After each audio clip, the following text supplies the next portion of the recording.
thanks for tuning in to TFBTV. I'm Joel with the Precision Rifle Network. Today we're going to look at 5 of the best $1,000 scopes on the market.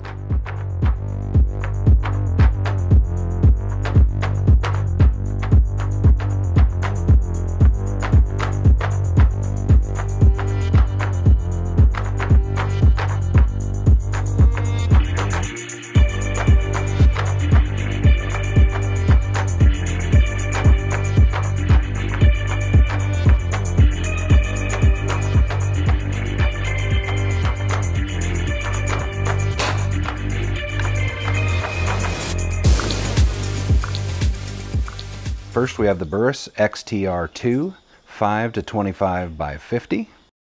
Next is the Vortex Viper PST Gen 2 5 to 25 by 50. Then we have the Sig Tango 4 6 to 24 by 50. This is the Nikon Black FX 1000 6 to 24 by 50. And finally, we have the Night Force SHV 4.5 to 14 by 50. Well guys, jumping right in, I wanted to give you the facts on these optics. I was considering putting together some kind of a comparison sheet, but they're all almost identical feature-wise. So what I'm going to do is give you an abbreviated specs list that they all have in common, and then I'm going to highlight the differences and finally follow up with my opinion on each optic.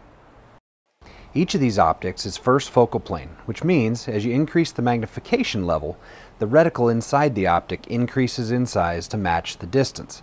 It also means that the spacing of the holdover reticle is correct at all magnification ranges, while a second focal plane scope must be dialed to a specific magnification in order for the reticle hash marks to measure correctly. First focal plane is desirable for long-range shooting, and much of the industry is heading in that direction. Next, each of these optics has an illuminated reticle which is powered by a single CR2032 battery located inside the left turret or parallax adjustment knob. Each has a range of brightness settings, and each optic's reticle is lit up in a different way, as you can see from the images here.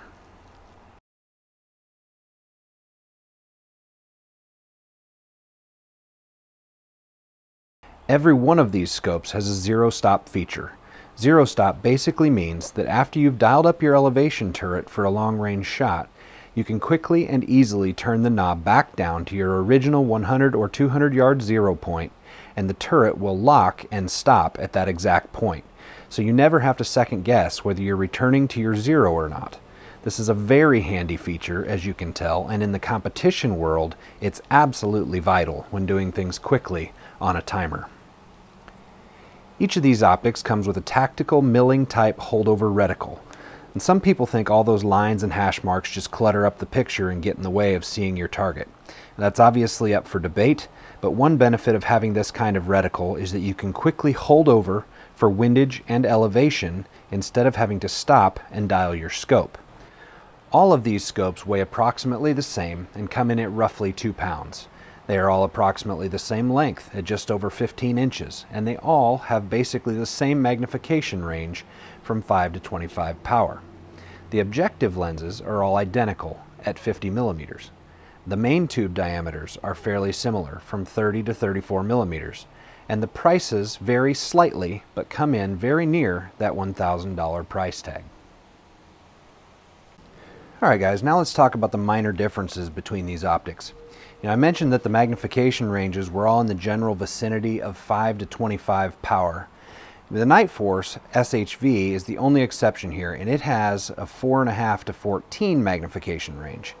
But I will point out that in all my years of competition, and I know a lot of other shooters would agree with me, I've never needed more than about 18 power during a competition to make shots out to 1,200 yards. In fact, it's often desirable to zoom out a ways in order to increase your field of view. So the Night Force having a max magnification of 14 power is not really holding it back in any way.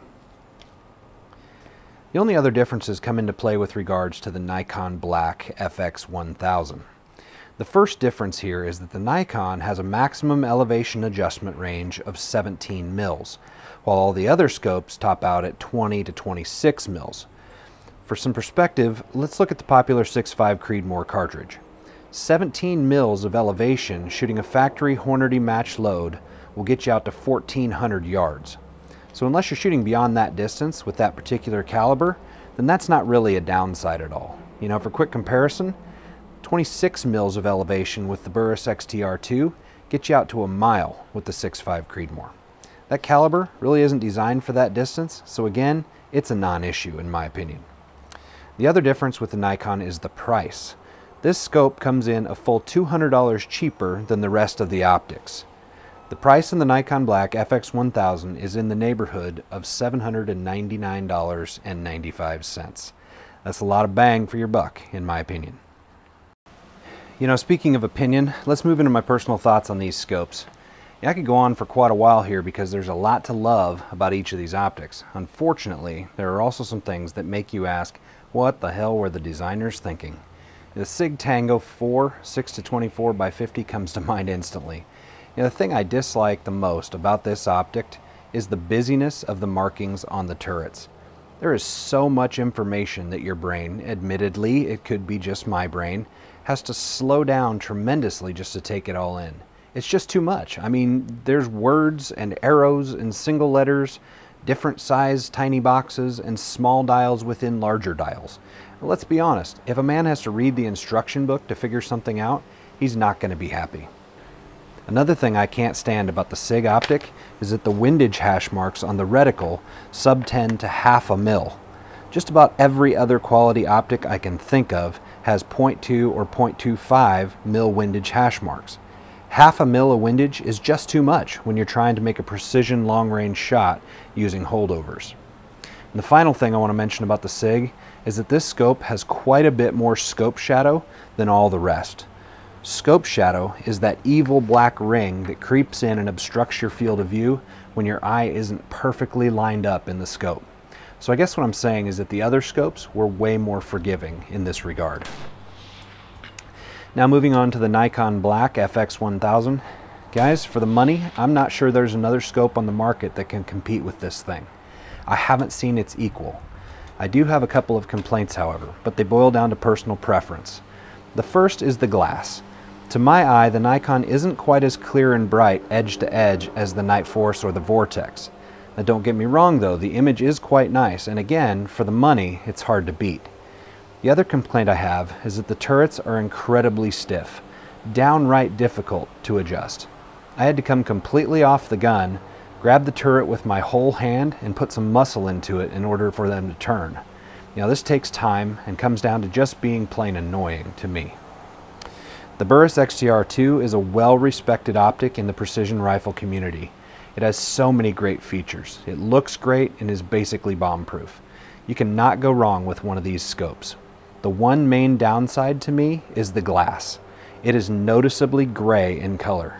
The clarity is fine and there's no distortion, but compared to the Night Force and the Vortex, which have crisp, clean, natural color, I actually stopped shooting and looked at the objective lens wondering if there was some kind of protective film on it.